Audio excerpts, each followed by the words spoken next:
नमस्कार बच्चों। सुदामा चरित के आज के इस पद में हम लोग जो प्रसंग पढ़ रहे हैं वह इस प्रकार है कि दीनहीन गरीब दरिद्र सुदामा द्वारा लाए गए समा के चावलों को कृष्ण इतने प्रेम से ग्रहण कर रहे हैं तथा अपने मित्र के प्रति वो आदर और सम्मान का भाव भी प्रदर्शित करते हैं। एक दरिद्र ब्राह्मण के प्रति कृष्ण के इस व्यवहार को देखकर तीनों लोकों में या संपूर्ण सृष्टि में एक हलचल मच जाती है या लोग आश्चर्य करने लगते हैं। एक आश्चर्यजनक उनकी प्रतिक्रिया यहाँ पर कवि ने दिखाई है। यहाँ पर उसका अद्भुत वर्णन करते हुए नरोत्तम दास कवि कहते हैं कि कांप उठी कमला मन सोचती कि मोसो कहा हरि को मन ओको, कि कृष्ण के इस प्रकार के व्यवहार को देखकर जो वो सुदामा द्वारा लाए गए चावलों को बड़े प्रेम से खा रहे हैं, ग्रहण कर रहे हैं, कि कृष्ण के इस व्यवहार को देखकर कांप उठी कमला, कमला यानी लक्ष्मी, लक्ष्मी जो है वो कांप उठी, भयभीत हो गई। मन सोचत, और मनी मन सोचने लगी। मोसो कहा हरि को मन ओको, कि ऐसा आखिर क्या हो गया कि हरि का मन अब मुझसे ओको मतलब ऊब गया है। रिद्धि कपि सब सिद्धि कपि नवनिधि कपि ब्रह्मा यह धौ कौन, रिद्धि सब सिद्धियां और नवोनिधि भी कांपने लगी कि आखिर यह ब्राह्मण है कौन। सोच भयो सुरनायक के जब दूसरी बार लियो भरी झोंको, और सुरनायक यानी देवताओं के भी जो नायक हैं अर्थात इंद्र भी सोच भयो चिंता में पड़ गए जब दूसरी बार कृष्ण ने मुट्ठी भर का चावल उठा लिए और भरी झोंको और उसको अपने मुंह में डालकर चबाने लगे। मेरु डर्यो, सुमेरु पर्वत भी भयभीत हो गया, डर गया। बक्से जानी मोही, कि पता नहीं कहीं ये मुझे भी दान ना कर दें। कुबेर चबाउत चाउर चौंको, और धनपति कुबेर भी कृष्ण को इस प्रकार चावल चबाते हुए देखकर चौंक गए, आश्चर्यचकित हो गए।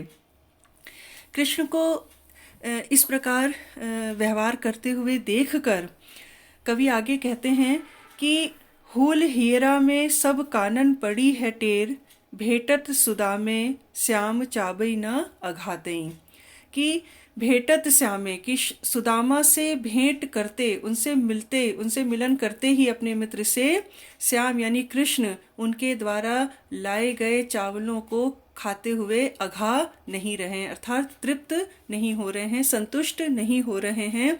सब कानन पड़ी है टेर, और सब कानों में टेर यानी आवाज, ये बात पहुंच गई, यानी दूर दूर तक संपूर्ण सृष्टि में यह बात फैल गई कि अपने मित्र सुदामा के द्वारा लाए गए चावलों को कृष्ण खाते हुए अघा नहीं रहे, अर्थात तृप्त नहीं हो रहे हूल हीरा में।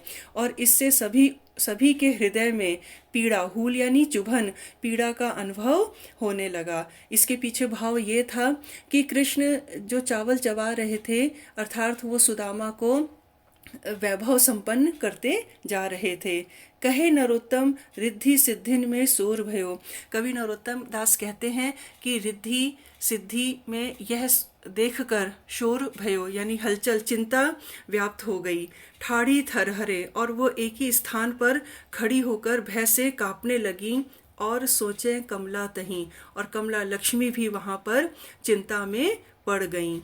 नाकलोक नागलोक ओक ओक थोक थोक, नाकलोक यानी स्वर्ग लोक, नागलोक यानी पाताल लोक, ओक ओक अर्थात घर घर में, थोक थोक यानी जगह जगह पर, सर्वत्र हर जगह पर, ठाड़े थरहरे मुख, लोग जो हैं खड़े खड़े वहां पर भयभीत होकर थरहरे कांपने लगे। सूखे सब गाते ही, और भय के कारण, गात यानी शरीर, सबके शरीर जो है वो सूखने लगे। हालो पड़ो थोकन में, लालो पड़ो लोकन में, हालो पड़ो थोकन में। थोकन यानी लोगों के समूह में, थोकन अर्थात जहाँ जहाँ लोग भीड़ थी वहाँ पर मोहल्लों में, हर जगह हालो पड़ो, हल्ला मचने लगा, अर्थात ये शोर होने लगा, लोग चिंता में पड़ गए। लालो पड़ो लोकन में, तीनों लोकों में लालो पड़ो यानी कमी पड़ गई, चिंता में भर गए तीनों लोकों के लोग।